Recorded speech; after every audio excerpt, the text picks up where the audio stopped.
Olá, bom dia! Sejam todos bem-vindos a mais uma aula da nossa Escola Bíblica Dominical. Eu sou o pastor Marcos Dias, o pastor auxiliar de família da nossa primeira Igreja Batista em Niterói, e é uma grande satisfação estar aqui novamente com vocês. Hoje, nós vamos estudar a nossa lição número 4, que tem como título Jesus faz toda a diferença.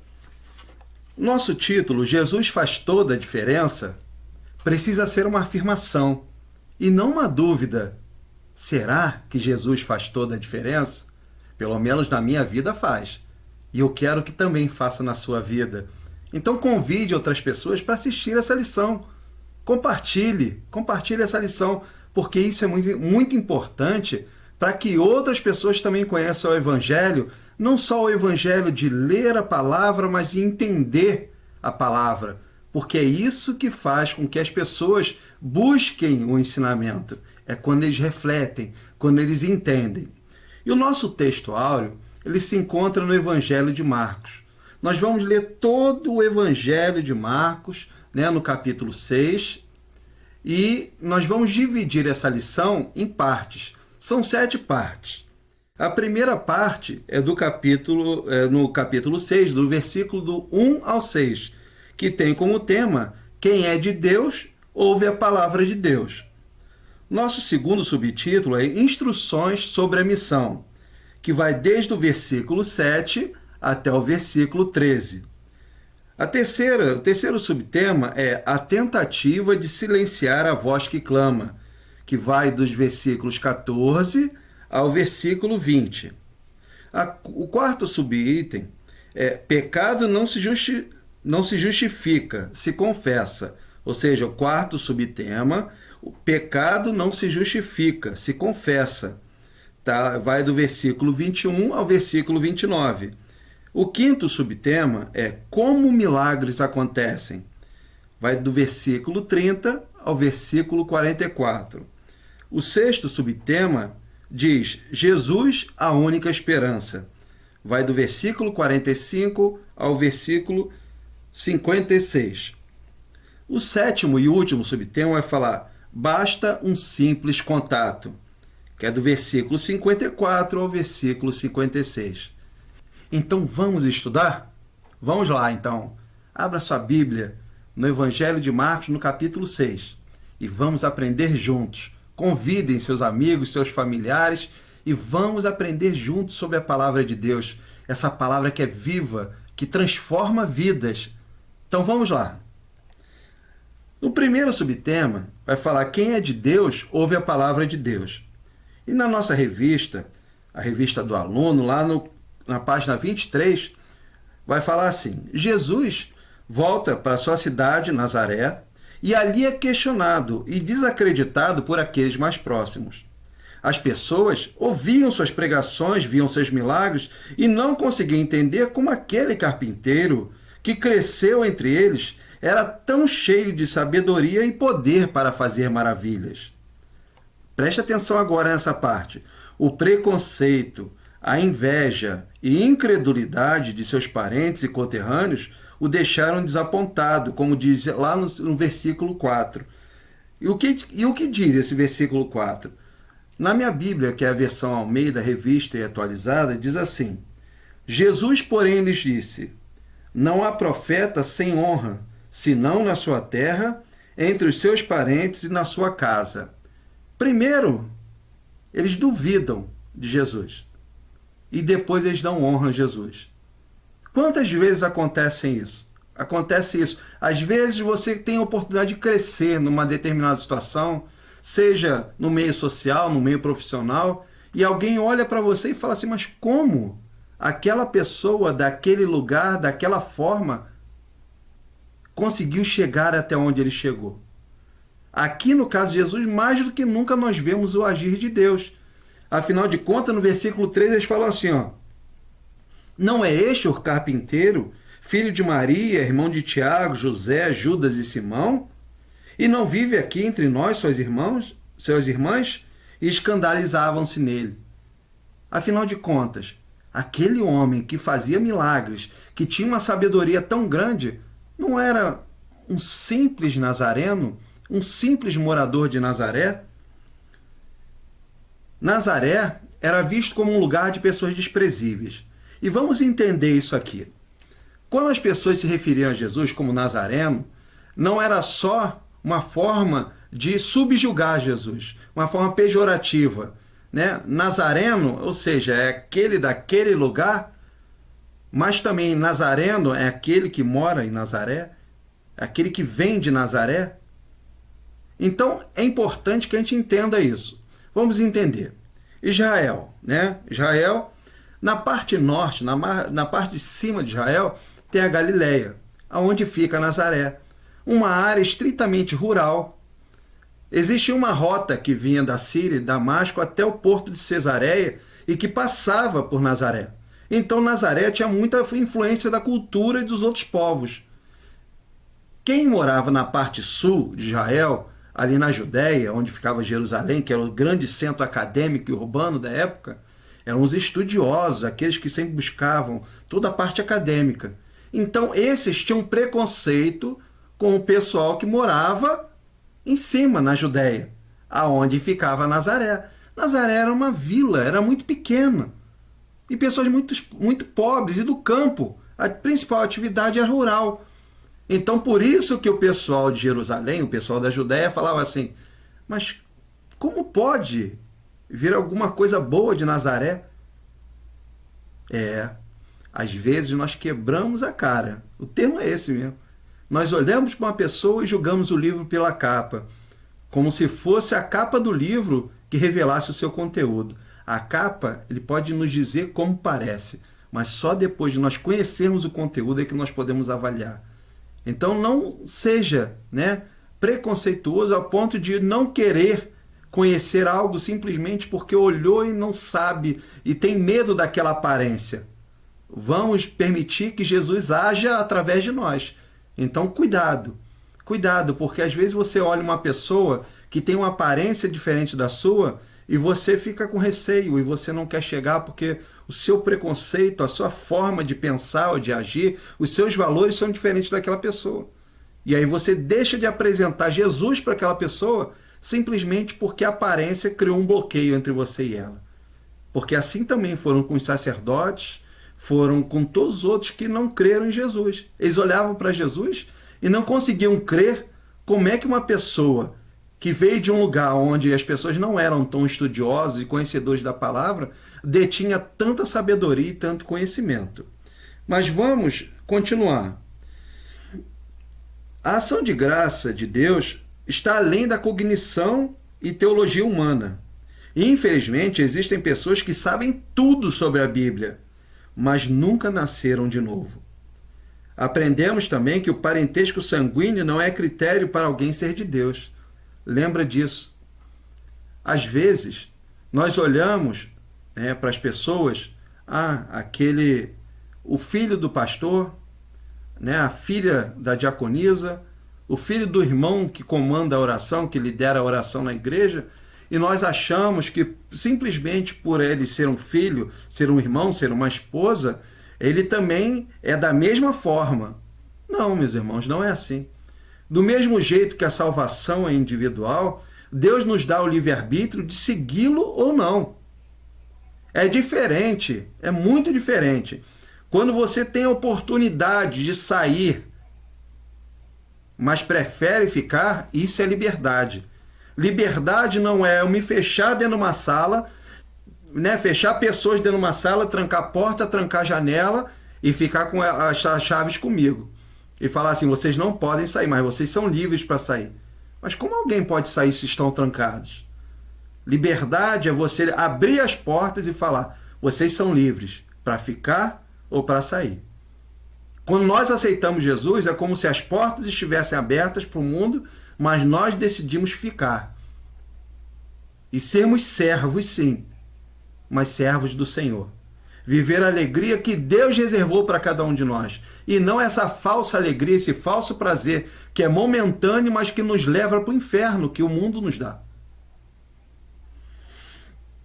A segunda parte, instruções sobre a missão, que vai do versículo 7 ao versículo 13, vai falar sobre as instruções para os 12 apóstolos.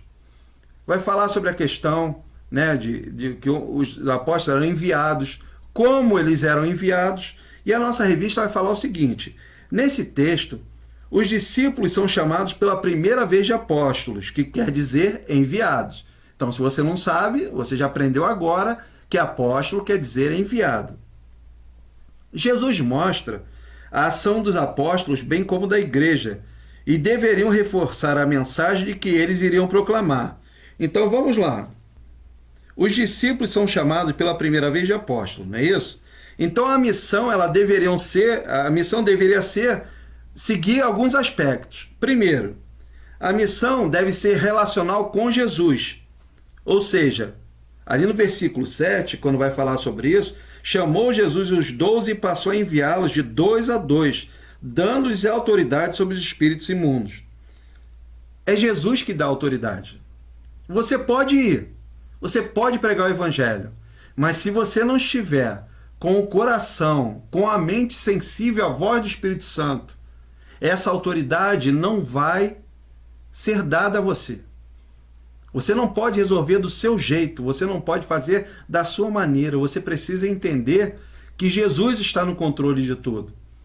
E quando nós temos essa sensibilidade, quando nós ouvimos a voz do Espírito Santo, então essa autoridade ela é perceptível na nossa vida. Então o que os apóstolos iriam fazer, eles dependiam daquilo que o Senhor deu a eles, ou seja, a autoridade. A missão, o segundo subtema, nos diz que a missão deveria ser, primeiro, relacional com Jesus, segundo, relacional com o próximo, terceiro, na dependência divina, quarto, deveria ser para os viajantes, a outra questão é que deveria ter quietude, deveria ser sem ostentação, com foco na missão e papéis bem definidos. Nós vamos ver um por um desses aspectos. A primeira coisa que fala que a missão deveria ser relacional com Jesus. Por quê? Jesus os chama para si para deixar claro que não existe missão para ele, que é Jesus, sem estar com ele. Quantas vezes nós tentamos resolver as coisas do nosso jeito? Não oramos, não buscamos ao Senhor, não meditamos na palavra e tentamos resolver da nossa maneira. E isso não é uma crítica a você, não. Eu estou falando porque a agitação do dia a dia, a correria do dia a dia, às vezes nos faz fazer isso. E aí a gente tem que parar, respirar fundo e falar: Senhor, o que o Senhor quer que eu faça? Senhor, que o Senhor seja engrandecido e que eu seja diminuído. Que o Senhor seja louvado e glorificado naquilo que eu vou fazer. Segundo, a missão deveria ser relacional com o próximo. E é interessante, porque aqui as duplas, né, que Jesus enviava os apóstolos em duplas, as duplas representam o companheirismo e a reciprocidade na missão. Então, para um testemunho ser válido, ele precisava ser dado por pelo menos 2 pessoas. A nossa revista, ela vai trazer até uma referência de Isaías 41:6, mas eu preferi o que está escrito lá no Evangelho de João, no capítulo 8, versículo 17, que diz assim: também na vossa lei está escrito que o testemunho de 2 pessoas é verdadeiro. Ou seja, o Evangelho de João já falava sobre isso. Claro, lá o profeta Isaías também vai falar sobre isso, mas aqui está bem explícito. Então, para que o testemunho de uma pessoa fosse considerado verdadeiro, precisava que seja dado pelo menos 2 pessoas. A questão de dependência divina. Então, a missão deveria ser na dependência divina. Por quê? Porque quem deu autoridade foi Jesus. Então, é dependência de Deus. Às vezes nós vamos fazer uma coisa e nós não nos achamos capazes de fazer aquilo. Nós olhamos para a nossa condição humana e falamos assim: mas eu não sou capaz de fazer isso. Mas entenda uma coisa: se você está fazendo isso para Deus, é outra situação. Isso não é para a sua glória. Isso é para a glória de Deus. Então ele te reveste de autoridade, ele te dá sabedoria, ele te direciona por aquele caminho, porque é ele que está mandando você. É ele que está falando, vai, vai filho, vai filha, vai dar certo porque sou eu que estou mandando. Eu vou fazer as portas se abrirem, eu vou fazer as coisas acontecerem, eu só quero que você vá. Assim como ele fez com Moisés. Vá. Tem de bom ânimo, tem de coragem, vá. Sou eu que estou mandando, assim como ele fez com Josué. A missão deveria ser como viajante. Quando ele fala, o bordão é como uma mala que nós temos hoje. É sinal de que estão em trânsito, em viagem. Então a missão, né, ela é para os viajantes. Nós não podemos parar, nós não podemos nos fixar. Então às vezes Deus fala para você, o seu lugar, o seu tempo aqui nesse lugar acabou. E você precisa compreender, não precisa você ficar triste, não precisa você ficar magoado, não precisa você brigar com ninguém. Às vezes Deus está falando para você isso, o seu tempo nesse lugar acabou. A sua missão nesse lugar acabou. Eu preciso que você leve o seu conhecimento, leve o que você tem de mim para outro lugar. E nós insistimos. Às vezes nós queremos ficar no lugar onde tem bastante gente, onde tem bastante estrutura, mas às vezes não é esse lugar que Deus quer você. É simples assim. Todo esse conhecimento que você tem, e que às vezes você está numa igreja grande, você está parado ali, sentadinho, assistindo, só prestando seu culto, às vezes Deus quer utilizar numa igreja menor, onde não tem nenhuma estrutura e que precisa de alguém exatamente como você, meu irmão e minha irmã. Então preste atenção nisso. Às vezes, Deus fala conosco, mas nós estamos com os nossos ouvidos fechados. A missão, ela deve ser inquietude. Irmão, essa parte daqui, ela é tremenda quando ela fala sobre isso.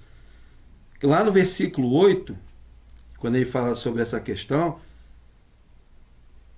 é preciso se aquietar, é preciso silenciar para ouvir a voz do Espírito Santo. Deus não atua na pressa, na correria. Deus não atua. Porque nós não conseguimos escutar a voz de Deus no meio do desespero. Nós não conseguimos. É diferente quando você está em meio ao desespero, mas você busca a quietude. Aí você escuta. Mas se essa correria, esse caos está dentro de você, você não consegue ouvir a voz de Deus. Então, quando ele fala nem pão nem dinheiro, e olha essa frase da nossa lição, o mundo sem Deus vive num mar de tormenta chamado ansiedade. E segundo o Dr. Augusto Cury, é o mal do século. Ansiedade, quem é ansioso, o pensamento vive sempre acelerado. É muita coisa ao mesmo tempo, é muita coisa acontecendo ao mesmo tempo dentro da nossa cabeça. E você tenta resolver e não consegue. Por quê? Porque é muita coisa. Então, esse pensamento acelerado, ele cria uma tormenta dentro da gente. Isso gera angústia, gera um montão de coisa que a gente às vezes não consegue nem falar o que é. E só quando a gente para, respira fundo e olha para o Senhor e sente o Senhor na nossa vida, sente o Espírito Santo falando no nosso coração, filho, filha, calma, tenha paciência, tudo vai dar certo. Calma, não se afobe, você vai conseguir resolver. Isso talvez hoje seja a palavra de Deus para a sua vida. Tenha calma. Tudo vai se resolver. A missão, ela deve ser sem ostentação. E quando ele fala que não leve 2 túnicas, é justamente isso, porque a maioria da população só tinha uma. Então seja uma pessoa simples. Não importa a sua condição social, você pode ser simples. Existem pessoas de uma condição social baixa e que elas são soberbas. Do mesmo jeito que existem pessoas de uma condição social alta que não são soberbas, que são simples, são humildes. Então a humildade, ela não tem a ver com a nossa condição social. Tem muito mais a ver com aquilo que nós queremos, né? Aparentar para os outros. Tudo aquilo que nós queremos mostrar. Então quem é simples mostra humildade em tudo que faz. E não é uma falsa humildade, é uma coisa natural. É um abraço, é um beijo, é um cumprimento, é um sorriso. Então divida aquilo que Jesus faz na sua vida. Se você acordou, se você respira, se você consegue enxergar, se você consegue entender que você está vivo e isso é dádiva do Senhor, divida essa alegria com as pessoas. Porque é muito triste nós estarmos num lugar, com a nossa comunidade, com a nossa vizinhança, na nossa igreja, no nosso trabalho, nós nos dizemos cristão, nós vamos lá, não, eu sou cristão, mas eu estou sempre de cara amarrada, sempre na afobação, naquela angústia, naquele desespero. Isso não leva a nada. Isso é um péssimo testemunho. Porque se Deus não consegue tirar você, essa tormenta dentro de você, como é que você quer dar esse Deus? Como é que você quer oferecer esse Deus para outra pessoa? Então, cuidado. A nossa vida é o nosso maior testemunho. Aí nós vamos continuar em que a missão ela deve ser com foco. Então, quando ele fala aí no versículo 10, para fiquem na mesma casa, não busquem conforto, ou seja, o foco precisa ser na missão. Então, não é o seu interesse pessoal, o foco é na missão. Mais uma vez eu falo, que Deus cresça e que nós sejamos diminuídos. Esse é o foco na missão do Evangelho. As pessoas não têm que ir ao Evangelho, buscar o Evangelho por causa de mim ou por causa de você. Elas têm que buscar por conta de Jesus. Agora, onde eles vão ver esse agir de Deus? Nas nossas vidas. A missão, ela deve ter papéis bem definidos, como fala no versículo 11. Sacudir o pó, não gaste tempo e energia com os incrédulos costumazes. Ou seja, se você já falou de Jesus, se você já falou sobre o Evangelho, já falou do amor de Cristo para essa pessoa, e mesmo assim a pessoa insiste que ela não quer, respeite. A salvação é individual. Eu sei que muitas vezes nós queremos dar o nosso melhor para as pessoas, para que elas possam entender, ó, se foi bom para mim, também vai ser bom para você. Só que existem pessoas que não querem. E a própria Bíblia vai falar isso. Que a salvação veio para todos, mas nem todos aceitaram a salvação. Nem todos aceitam a salvação. E a gente precisa aceitar, mesmo que isso seja com alguém da nossa família, com alguém próximo. Aí eu sou salvo, eu sei como é bom ser alegre no Senhor. Mas meu pai, minha mãe, meus filhos, meus irmãos não são. Eu gostaria muito que eles aceitassem Jesus. Eu também gostaria, então faça um propósito de oração. Peça a Deus que envie pessoas, já que você não tem tido essa condição, que envie pessoas que falem de Jesus para os seus familiares, para que eles venham aceitá-lo. A missão é pregar e não mudar ninguém. Nós pregamos o Evangelho. Quem converte a pessoa é o Espírito Santo de Deus. Lá em Romanos 14, 12, vai dizer, assim, pois cada um de nós dará conta de si mesmo a Deus. Cada um de nós vai dar conta de si.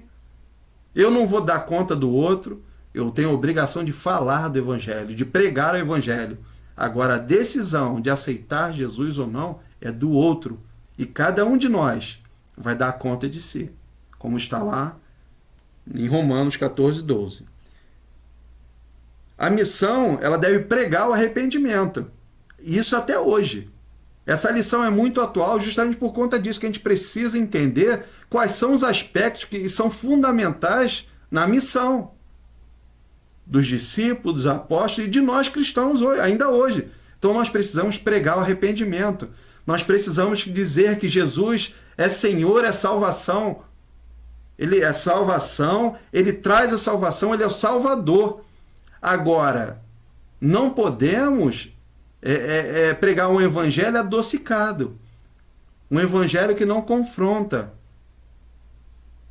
Quando a pessoa conversar, você aproveita aquela conversa e entra no evangelho.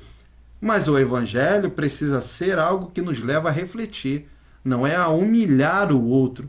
Você não precisa usar a Bíblia para humilhar a outra pessoa. Você não precisa usar a Bíblia para condenar a outra pessoa ao inferno. Não precisa. Porque esse não é o nosso papel. O nosso papel é falar sobre o que a Bíblia diz. E quem vai convencer do pecado, da justiça, é o Espírito Santo. Então a pregação do confronto de pecados, ela é indigesta. A revista vai falar isso. A pregação motivacional, ela é mais palatável, ela é mais gostosa. Então cabe à igreja pregar o arrependimento. Lá em Atos no capítulo 3, versículo 19, vai dizer: arrependei-vos, pois, e convertei-vos para serem cancelados os vossos pecados. Só quem pode cancelar os nossos pecados é Jesus Cristo. Então a pessoa, mas eu não mato, eu não faço isso, eu não faço aquilo, tudo bem. Mas todos nós somos pecadores e só quem pode cancelar os nossos pecados é Jesus Cristo, não são as nossas obras, não é aquilo que nós fazemos, porque todos nós somos pecadores. E por último, a missão, ela deve ter o aspecto de pregar libertação, como está lá no versículo 13. Então, lá no versículo 13, no capítulo 6, versículo 13, vai dizer: expeliam muitos demônios e curavam numerosos enfermos, ungindo-os com óleo. Meus irmãos, Jesus é o mesmo, ontem, hoje e sempre. Jesus é o mesmo. Ele continua expulsando demônios. Ele continua curando os enfermos. Mas nós precisamos acreditar e nós precisamos revelar isso às pessoas. Porque tem tanta gente que é curada e nem sabe como. Às vezes nós estamos orando por pessoas. Nós temos aqui a nossa tenda de oração. Ali chegam pessoas com os mais diversos pedidos. Até pessoas desesperadas, que quando buscam aquela situação da oração, para elas é o último recurso. E nós oramos e nós temos visto milagres acontecendo. E esses milagres, esses sinais precisam ser revelados. No terceiro subtema vai falar que a tentativa de silenciar a voz que clama, que é dos versículos 14 a 20.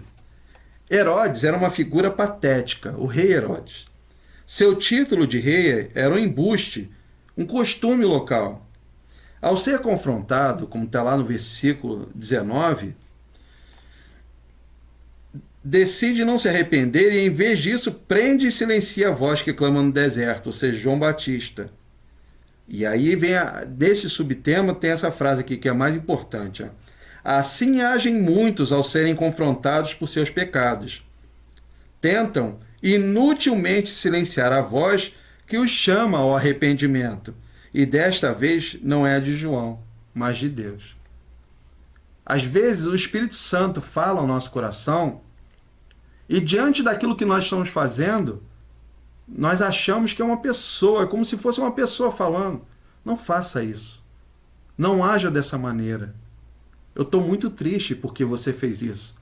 Literalmente é uma outra pessoa falando no seu coração, na sua mente. Diferentemente do mal.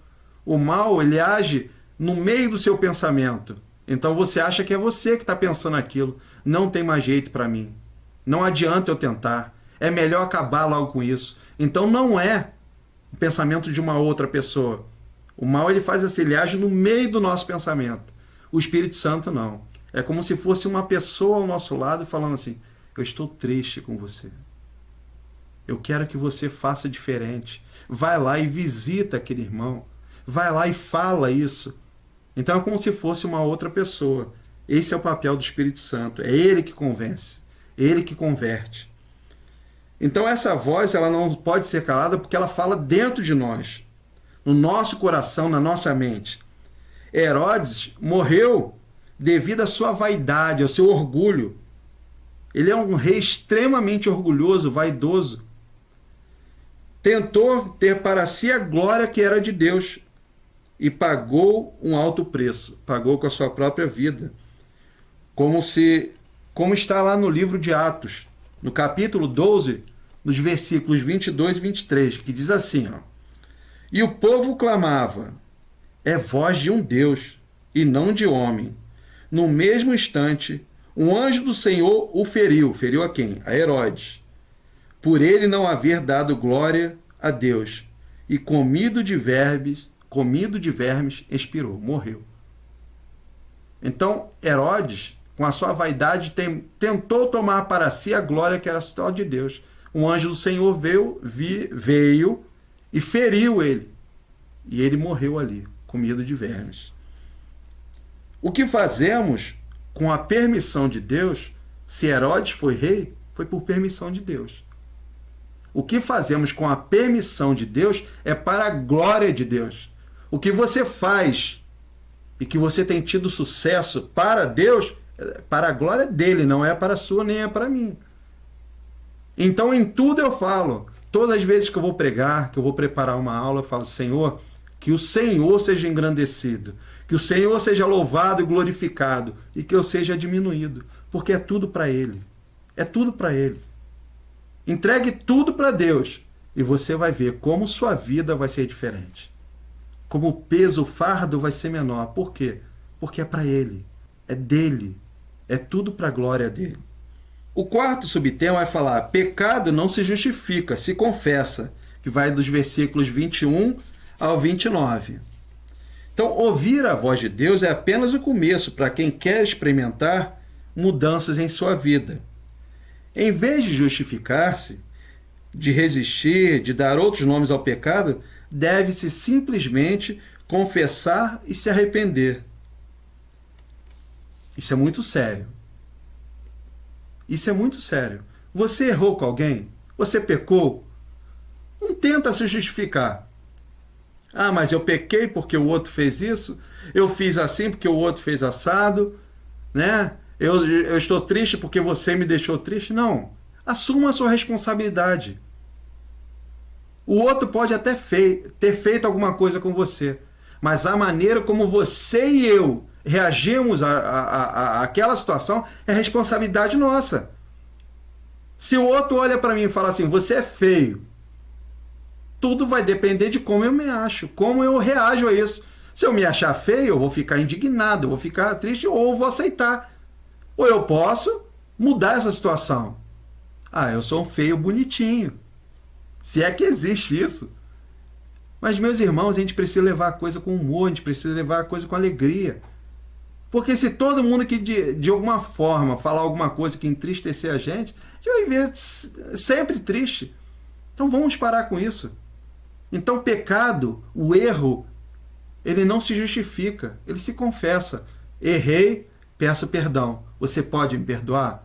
Vamos tentar andar juntos de novo? Vamos tentar fazer algo diferente? O que eu posso fazer para te ajudar? Para remediar essa situação? Eu quero que você peça desculpa. Tá aqui, eu tô aqui para você falando assim, ó, me desculpa, eu não tive a intenção de fazer isso com você. Eu não tive a intenção de te vergonhar. Eu não tive a intenção de diminuir você. E quando você faz isso, você pode ter certeza, o mal é envergonhado. Não é você que é envergonhado, é o mal que é envergonhado. Porque Satanás ele é muito bom nisso. Implantar mágoa, implantar ressentimento, implantar ofensa nas situações, para que depois ele veja a separação. A separação é a desunião do corpo de Cristo. Então, como a parábola do semeador vai falar, que o melhor de todas as sementes é semeada e acontece tudo com ela, menos cair em boa terra para produzir frutos. O temor e boa vontade do rei Herodes não foram suficientes para que ele experimentasse a ação de Deus em sua vida. Então você pode temer a Deus, você pode ter boa vontade, mas se você não verdadeiramente entregar a sua mente e o seu coração a Jesus, isso não vai adiantar de nada. Não vai adiantar de nada. Então, por que Herodes agiu assim? Preste atenção. Por que Herodes? Por que o rei Herodes agiu dessa maneira? Nós temos aqui alguns motivos. Primeiro, a sua posição política e social. Ele era vaidoso, era um rei poderoso. Então, existem pessoas que deixam o poder subir a cabeça. E aí eles fazem o que eles querem, não conseguem ouvir a voz de Deus. Há pouco tempo, vocês viram na televisão o que aconteceu na cerimônia do Oscar. E o que me marcou mais não foi o tapa que o Will Smith deu no Chris Rock. Mas o que me marcou mais foi a frase que o Will Smith falou quando ele conversou com Denzel Washington, um outro ator. Ele falou, é no auge do sucesso. Cuidado quando você estiver no auge do sucesso. pois é nesse momento que os seus demônios virão atrás de você. Então, muito cuidado. Às vezes, quando nós estamos lá no topo, no auge, na nossa vaidade, na nossa soberba, a gente acha, agora daqui eu não saio. Quem te colocou lá foi Deus. E a qualquer momento ele te tira. Só basta ele querer. Ou você mesmo derruba. Se derruba com a sua vaidade, com o seu orgulho, achando que você é mais do que você realmente é. Nós não sabemos nem se nós vamos chegar até amanhã. Nós não sabemos nem se nós vamos estar vivos daqui a pouco, como o próprio livro de Tiago fala sobre isso. Eu não posso falar que eu vou fazer isso. Eu tenho que falar, eu vou fazer isso se Deus quiser. Pense nisso. Então, Herodes deixou que a sua posição social subisse a cabeça. Segundo, outra razão, aqueles que se entregam às suas paixões e se embriagam com elas, que estão ali no versículo 17 e 18. Não adianta. Se você se entregar aos prazeres do mundo, você vai fechar os seus olhos, os seus ouvidos ao Espírito Santo. Ele continua ali, guardadinho. Mas é como se você fosse uma chama de uma vela que você diminuísse ela, deixasse ela quase apagadinha. Assim somos nós. Se você se entregar às paixões do mundo, o Espírito Santo não vai conseguir falar no seu coração e na sua mente, que você vai estar embriagado, você vai estar seduzido, você vai estar cego por aquilo que o mundo oferece. Assim como foi com Herodes. Nesse caso, a sobriedade e o senso de ridículo, como a revista fala, elas desapareceram. Quem não consegue ouvir a voz do Espírito, quem não consegue entender aquilo que a Bíblia que nos manda fazer, a gente perde o senso de ridículo. A gente começa a fazer coisas que nós mesmos duvidamos, que nós tínhamos coragem para fazer aquilo. Terceiro, a euforia junto com a libido, o prazer, alimentado por desejos insanos. Quantas mortes acontecem quando o homem decide ser controlado por seus hormônios, pela testosterona? Quantas tragédias acontecem com os homens, principalmente, quando eles tentam mostrar o seu poder? Não, na frente da minha família ninguém vai me humilhar. E aí você parte para o confronto e aí ocorre uma tragédia. Então, às vezes, é preciso respirar fundo e colocar a cabeça no lugar. Será que vale a pena? Não vale a pena. Não perca a sua vida numa briga de trânsito. Não perca a sua vida numa briga com um vizinho, discutindo na rua. Não faça isso. Sua vida é muito valiosa. Infelizmente, essas pessoas que agem assim, em que tudo elas partem por confronto, a maioria delas tem vida curta. A verdade é essa. E por último, a sua mulher. Outra coisa que levou Herodes à ruína foi a sua mulher, Herodias. Ela odiava João por chamar o seu casamento de pecado. E a semelhança de Jezabel em relação a Elias, também queria João Batista morto, como está lá no versículo 18. E a opinião pública diante de seus convidados, ele mesmo se expôs. E agora se via obrigado a ir até o fim com aquela situação estapafúrdia. Quando fazemos muitas concessões, chega um momento que não há como dizer não.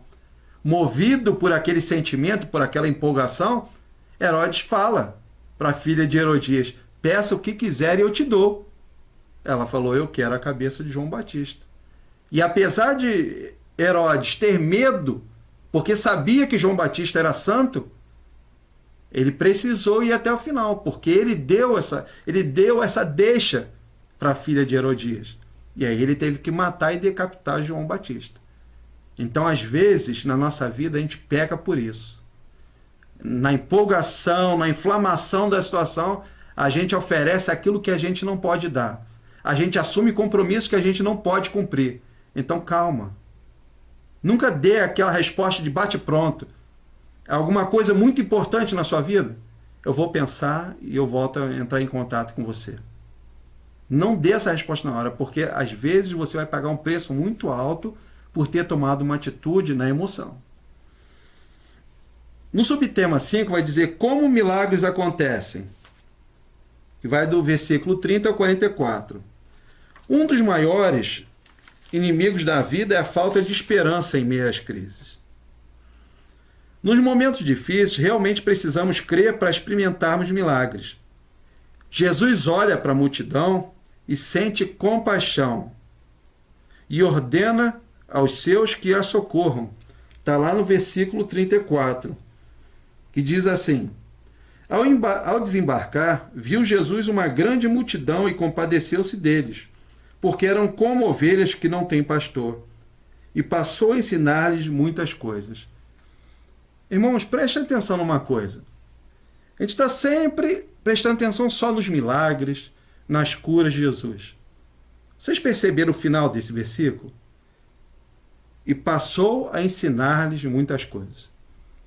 Claro que você com fome, com sede, você não vai prestar atenção em ensino nenhum. Mas o principal para se mudar uma situação, para se mudar um pensamento, é o ensino. O ensino é que é a chave que vira uma realidade. Por isso que levamos, às vezes, 40 anos para conseguir implantar, porque é o tempo de uma geração crescer. Uma criança de 5 anos, daqui a 40 anos, que vai ter 45 anos, está no auge da sua idade produtiva. Então, se você quer mudar uma realidade, tem que ser hoje, com as crianças de hoje, para que essa geração cresça pensando de uma maneira diferente. Aí o que vai acontecer? A ordem é dada. A igreja cabe entrar em ação. Agora, o milagre é com Jesus. Jesus fala, vai e faça. Os apóstolos vão fazer. Mas como, Senhor? Eu só quero que traga. O que vocês têm? Nós temos 5 pães e 2 peixes. E 3 peixes. Bom, é com isso que eu vou trabalhar. Sabe o que Jesus está nos ensinando com isso? O que você tem? Ah, Senhor, eu sou meio envergonhado, mas eu gosto de ajudar. Então eu vou pegar essa qualidade sua de ser servo e vou usar. E vou multiplicar essa qualidade. É isso que Jesus faz conosco. Ele pega aquilo que você tem. Ele não inventa nada dentro de você. Jesus só faz mostrar aquilo que tem guardado dentro de você. Aquilo que ele já tinha preparado, mas estava guardado. Aí aflora em você e isso começa a se multiplicar, como os pães e os peixes. Pensa nisso. O que Jesus tem feito na sua vida? O que Jesus pode multiplicar? O que você pode dar a Jesus para ele multiplicar? Para que outras pessoas sejam abençoadas. Milagres acontecem em nós, por meio de nós e apesar de nós. Presta bem atenção nessa frase. Milagres acontecem em nós, por meio de nós e apesar de nós. Porque é Deus que faz toda a diferença. Então, milagres acontecem quando nós temos a coragem, primeiro, de crer em Jesus, como está lá no versículo 33. As pessoas, elas fluíam para ver Jesus, porque viam nela o poder de Deus. Ou seja, os que são de Deus, sabem que o Senhor tem todo o poder nos céus e na terra. Segundo, milagres acontecem quando nós temos a coragem de enxergar nossas insuficiências ante os problemas. É você enxergar, Senhor, eu não tenho capacidade para resolver isso. Eu não tenho capacidade. Foi isso que os discípulos fizeram, falar para Jesus, Jesus, nós não temos como resolver. A multidão está faminta, despede eles para que eles possam ir para as suas casas, para as suas vilas, para comer, porque nós não temos condições de alimentar essa multidão. Ali eles falaram com preocupação, mas eles não sabiam o que Jesus iria fazer. Agora traz isso para a nossa vida hoje. Jesus fala para você assim, e aí? Não, Senhor, eu estou com medo, eu não sei o que fazer, eu não sei como agir. E Jesus fala assim, ó, tenha fé, sou eu que vou resolver. Só traz até a mim, só. É só você colocar diante de Jesus, Senhor, me ajuda, eu não sei como fazer. Eu não sei que atitude tomar, eu não sei como agir. E Jesus vai falar, não, coloca, já que você colocou diante de mim, agora eu vou resolver. Agora é comigo. Creia nisso. Isso é verdadeiro. Isso não pode ser uma balela, isso não pode ser só uma frase de efeito. Jesus é capaz de transformar qualquer realidade. Creia nisso, por favor. 200 dinheiros de pão não bastarão. Agora, a convicção da nossa insuficiência abre portas para os milagres.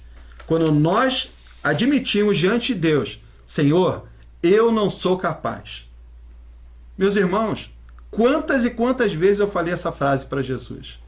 Senhor, eu estou indo, mas eu não me acho capaz. E um outro pastor amigo meu, o pastor Alex Amorim, ele me falou uma frase que eu nunca mais esqueci. Quando nós conversamos sobre chamado, ele falou que nós precisamos ter a certeza do nosso chamado, mas nós precisamos também estar sempre conscientes de que nós nunca estivemos, estamos e estaremos preparados para o nosso chamado. Então, se Jesus está chamando você, tenha essa certeza. Se você sentiu no coração, você é uma pessoa que foi chamada por Jesus, tenha certeza desse chamado. Agora, você está pronto? Não, nem eu estou. Nenhum de nós nunca vai estar preparado para o chamado de Deus. Mas nós precisamos ir com medo, com temor, com tremor, mas vai, siga, porque é isso que Jesus quer de você. Não é coragem para resolver, porque é Ele que vai resolver, mas Ele precisa de você para ser um instrumento no meio do povo. É preciso entender, né, que milagres acontecem quando nós cremos que o muito sem Deus é pouco, mas o pouco com Ele é muito, como está lá no versículo 38.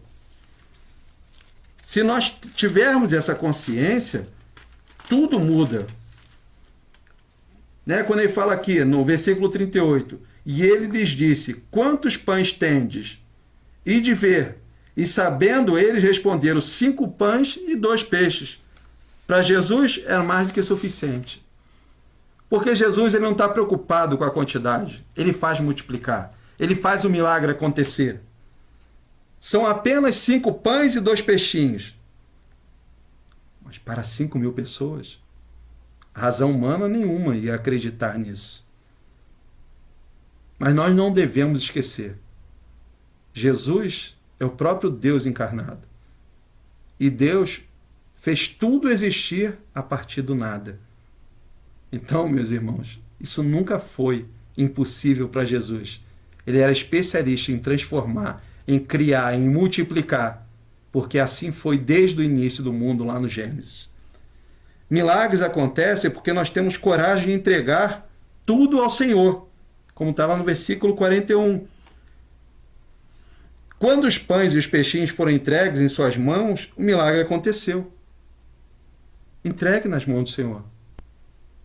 Certa vez, um pastor chamado Pastor Daniel, eu posso aqui falar o nome dele porque ele é muito meu amigo, e ele queria ir numa excursão a Jerusalém. O valor que ele tinha, o valor que era a excursão, ele não podia pagar. E vamos dizer, eu não sei o valor, não lembro agora, mas vamos dizer que o valor daquela excursão era 8.000 reais. E ele só tinha 1.000 reais. E ele pegou esses 1.000 reais e ofertou na igreja. Ele ofertou, Senhor, eu não tenho os 8.000. E se eu não posso ir, de nada me serve esses 1.000. Então eu oferto ao Senhor. Meus irmãos, pasmem, isso é por fé. Ele foi o primeiro a pagar a viagem. Ele pagou todas as parcelas antecipadas, ele conseguiu pagar. O melhor investimento, o maior investimento que você pode fazer é no Senhor.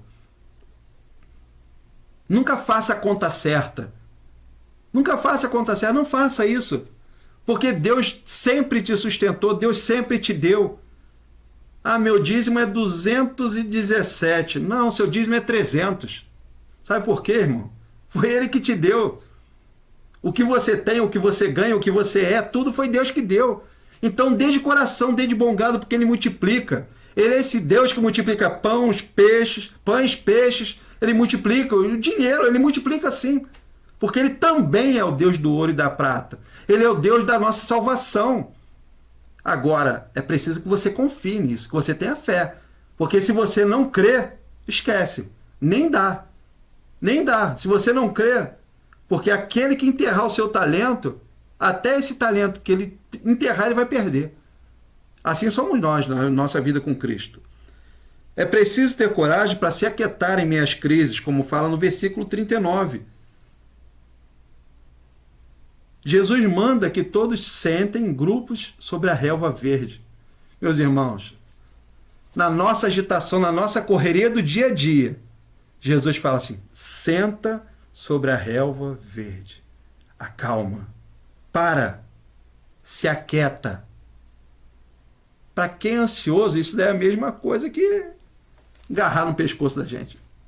Estão falando aqui agarrar, porque o pessoal do interior fala agarrar no pescoço. É a mesma coisa. Só que é preciso justamente, e os mandou sentar na relva. Eis um grande desafio para uma geração elétrica agitada: aquietar-se e não fazer nada em meio às aflições. Ei, sou eu que estou no controle da sua vida. Sabe tudo o que está acontecendo? Calma, sou eu que vou dar a direção. Meus irmãos, confie. Deus continua sendo Deus. Os milagres continuam acontecendo, mas se você não acreditar, vai ser muito difícil. Porque milagre é para quem crê. Algumas pessoas vão contar milagres, mas eu quero que você viva o milagre de Deus na sua vida. Lá no Salmos 46, versículo 10, vai dizer assim: aquietai-vos e sabei que eu sou Deus, sou exaltado entre as nações, sou exaltado na terra. Amém? Amém. E por último, ter coragem é ser submisso e obediente ao Senhor, como está lá no versículo 40. Sem dúvida, ser servo fiel, submisso e obediente em meio à tempestade é imprescindível para quem precisa experimentar um milagre. Ou você acredita ou você não acredita. Ou você afunda em meio à tempestade ou você fala: Senhor, eu não sei o que vai acontecer, eu não sei o que vai acontecer daqui para frente. Mas independente do que acontecer, eu estou nas mãos do Senhor. Não permita que a tempestade afogue a sua vida, acabe com a sua vida. Se entregue ao Senhor, todo de corpo e alma, e você vai ver um milagre acontecer.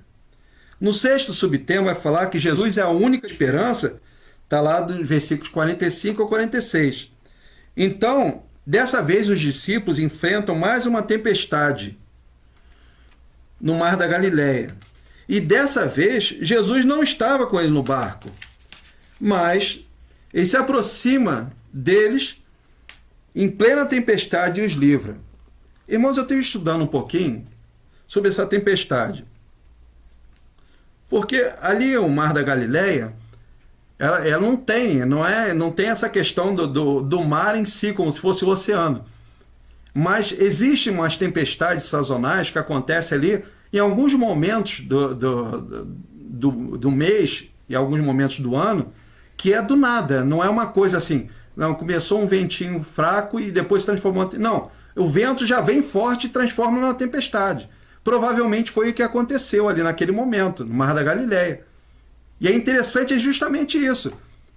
Porque quando Jesus olha para o barco, mesmo ao longe, ele está vendo que eles estão tendo dificuldade, porque o vento já era contrário. Ou seja, para onde eles iam, o vento estava vindo ao contrário. Eles estavam com dificuldade de remar. E quando a tempestade se agigantou, aumentou, o desespero tomou conta deles. Porque eles sabiam que o barco ia virar e eles poderiam morrer. E é nessa hora que Jesus chega. Mas o mais interessante, eu vou continuar aqui, mas o mais interessante é que Jesus primeiro acalma a tempestade que está aqui e aqui. Depois, Jesus acalma a tempestade ao redor. É isso que você precisa deixar Jesus fazer na sua vida. Primeiro, acalmar as tempestades que estão aqui, na nossa mente, no nosso coração. Deixa ele acalmar. Fala: Senhor, o Senhor está no barco. Eu acredito que o Senhor é capaz de fazer. Eu acredito que o Senhor é capaz de curar. Eu acredito que o Senhor é capaz de transformar. Eu acredito que o Senhor é capaz de prover. E aí sim, depois ele vai acalmar a tempestade ao redor da sua vida. Então, aprendemos que em situações maiores que a nossa capacidade para resolver, Jesus ele não é uma mera opção. Ele é a única opção. Entenderam? Jesus não é mais uma opção, ele é a única opção. Quando o médico fala, não tem mais jeito, quando o juiz dá a sentença, ali não tem mais jeito para o ser humano, mas para Jesus tem, porque ele é a opção. Quando não tem mais saída, quando o conhecimento, a sabedoria humana não tem mais jeito, fala que não tem mais jeito, Jesus dá jeito. Não existe impossível para Jesus. Por quê? Nós precisamos entender que Jesus é a única esperança por sempre querer que nós avancemos, que nós passemos adiante, como está lá no versículo 45, 48. Ao contrário do pecado, dos vícios do mundo, Jesus quer sempre que nós avancemos, conquistemos e passemos sempre adiante. Jesus é a única esperança por saber a respeito do nosso sofrimento. Está lá no versículo 48. Jesus sabe quem está cansado. Ele não está indiferente ao nosso sofrer. Jesus é a única esperança porque ele se aproxima apesar da tempestade. Jesus não consegue amar seu povo à distância. Jesus ele não está lá. Jesus está aqui. Jesus está aí com você nesse momento. Jesus é a única esperança por enfatizar a sua supremacia e poder. O vento e o mar promoviam pânico. Jesus os põe sob seus pés. Ou seja, a natureza obedece a Jesus. Porque tudo é submisso a Jesus, inclusive a natureza. Jesus é a única esperança por querer entrar no barco. Jesus não vem para dar uma forcinha na sua vida. Ele não quer resolver um problema e sair da sua vida. Jesus quer vir e entrar de vez na sua vida e mostrar: eu posso ser a solução. Eu sou a solução da sua vida. Você quer resolver um problema hoje? Talvez eu não resolva. Talvez eu não dê a cura para você. Mas eu te dou muito mais do que isso. Eu te dou a vida eterna, um lugar onde não vai existir mais dor, mais sofrimento. Então pense bem nisso. Às vezes você tem vivido uma vida atribulada, mas Jesus quer te dar muito mais do que isso. Ele quer te dar a salvação. E finalizando, o 7º subtema vai dizer: basta um simples contato, dos versículos 54 a 56, que vai dizer assim: o relato bíblico mostra que Jesus, ao entrar nas aldeias, cidades ou campos, os enfermos eram colocados nas praças, rogando-lhes que os deixasse tocar ao menos na orla da sua veste, para serem curados. O toque significava sempre ser alcançado por Deus. Nisso aprendemos que quando estamos na maior dificuldade, basta um simples contato para que tudo mude. Porém, é decisivo em quem nós cremos, se nele ou na nossa superfé. Tocar em Jesus com a ponta dos dedos da oração, não como se fosse levar um choque elétrico, mas dele teremos a paz que excede a todo entendimento, em meio à aflição, como está em Filipenses, no capítulo 4, versículos 6 e 7, que diz assim: não andeis ansiosos de coisa alguma, em tudo, porém, sejam conhecidas diante de Deus as vossas petições pela oração e pela súplica, com ações de graças. E a paz de Deus, que excede todo entendimento, guardará o vosso coração e a vossa mente em Cristo Jesus. Por isso, a última frase é significativa no Evangelho: quantos a todos que o tocavam ficaram curados. Deixe Jesus tocar na sua vida. Toque, feche os olhos agora e sinta a sua mão tocando na orla da veste de Jesus. Porque se ele tinha o poder para curar naquele tempo, ele também tem o poder para curar hoje. Sinta a cura de Jesus na sua vida. Sinta a paz que excede todo entendimento. E ela vai te guardar, vai guardar o seu pensamento, vai guardar o seu coração. Que nessa manhã seja uma manhã de cura, seja uma manhã de transformação, seja uma manhã onde Jesus faz toda a diferença na minha e na sua vida. Deus abençoe.